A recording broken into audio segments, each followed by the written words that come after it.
Больш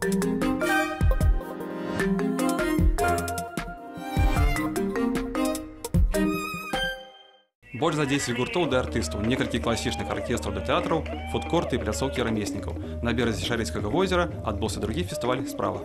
А ўсё пачалося з таго, што двое маладых людзей, Мацвей і Кацярына, вырашылі кардынальна памяняць свой лад жыцця і перабраліся з шумнага Менску ў паўзакінутую вёску пад Шашнікамі. Вёска Чарэя знаходзіцца ў маляўнічых мясцінах і мае амаль тысячагадовую гісторыю, ад якой цяпер, на жаль, мала што засталося. Аднак яшчэ жывая энергетыка гэтага месца, якая падштурхнула маладых людзей да аднаўлення вёскі. Мы любим это место. Мы делаем фестиваль этого места.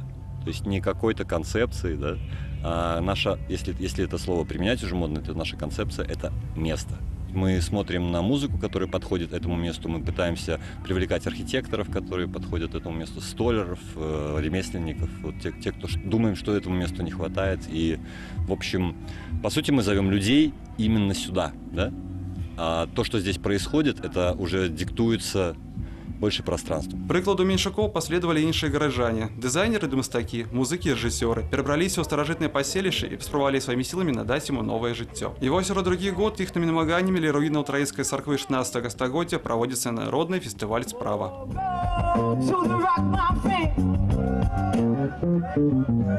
Ну, я из Минска, и вообще я здесь живу, у меня здесь дом, поэтому для меня особенно интересно, что это место было такое пустынное, и вдруг преобразилось здесь куча людей. Намаганнем арганізатараў вёска сапраўды аднавілася і зноўку ажыла. На бераг Шарыцкага возера з'ехаліся госці з розных кропак Беларусі ды замежжа, якія мелі магчымасць адпачыць на прыродзе да адчуць сябе часткай гэтага месца. Віктор Старавойтаў, Белсад. 80 цаглін з прыватных калекцый і на кожнай таўро ад вытворцы. Сустрэць такое цяпер цяжка, а раней вытворца быў абавязаны пазначаць свае вырабы, каб у выпадку разбурэння будынку было каму выказаць прэтэнзіі, то бок, каб рабіць якасна. Унікальная выстава «Старадаўняя цэгла» адчынілася ў Берасцейскай тэхнічнай бібліятэцы. На этой выставке, в принципе, уникально все. От большемерных кирпичей пальчатки, тех самых, которые когда-то вот были очень популярны, в принципе, только с них и строилось 15-17 век, до кирпича, который к нам приехал из Гальшаны, Гальшанский замок. Размер этого кирпича потрясает настолько, что сегодня, наверное, такие блоки только могут делать, а наши предки делали таких размеров кирпичей.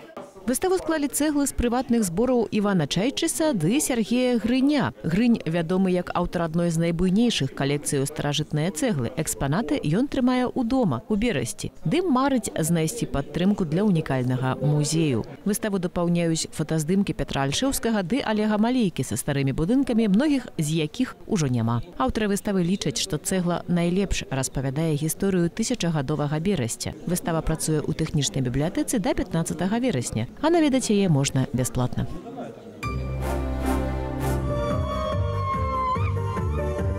Наведнікам фэсту «Вясковыя зоры» не памяшала спёка і задаволеныя ўсе ад малога да старога. Музычная праграма на розныя густы, атракцыёны, бяспройгрышная латарэя. Абазавалася арганізацыя першага рэгіянальнага фэсту, у які перарадзіўся звычайны дзень вёскі, як гэта часта бывае, на жаданні і энергіі саміх людзей.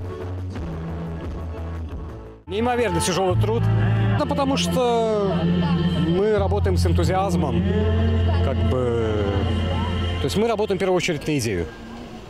Вот у нас появилась такая идея, скажем так, в год Малой Родины, сделать это не на словах, а на деле.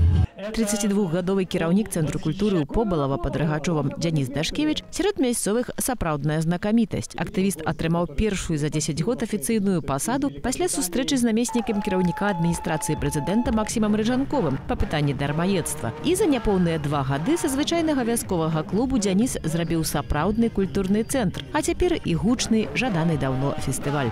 Абсолютно они необходимы для деревни, потому что деревня сегодня... Большинство деревень вымирает, и нам надо как-то... В первую очередь надо начинать с культуры.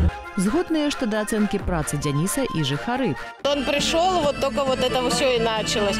Раньше у нас вообще такого и не было в помине. Он появился, и начались праздники устраиваться, дискотеки проводить. Мы в городе работаем, приезжаем, тоже отдыхаем. Вясковыя зоры таксама сабралі гасцей з усяго наваколля, і кожны, хто чым мог, свята ўзбагачаў. люди, порадовались.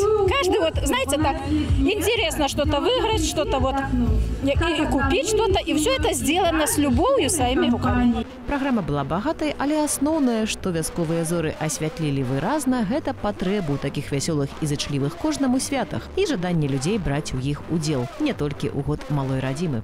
Подобается. У нас большие мероприятия проходят именно в таких количествах, концерты всякие. Действительно, у нас интересно стало. У нас расцветать начала деревня. Отлично! Разговорник. Очень. А вы это люди. Отлично! Разговор. Як падлічылі арганізатары, фэст «Вясковыя зоры» у Побалава сабраў больш за 700 чалавек. А доўжылася свята пад Рагачовым 16 гадзінаў, як сапраўднае народнае вяселле. Вольга Гардзейчык, навіны культуры.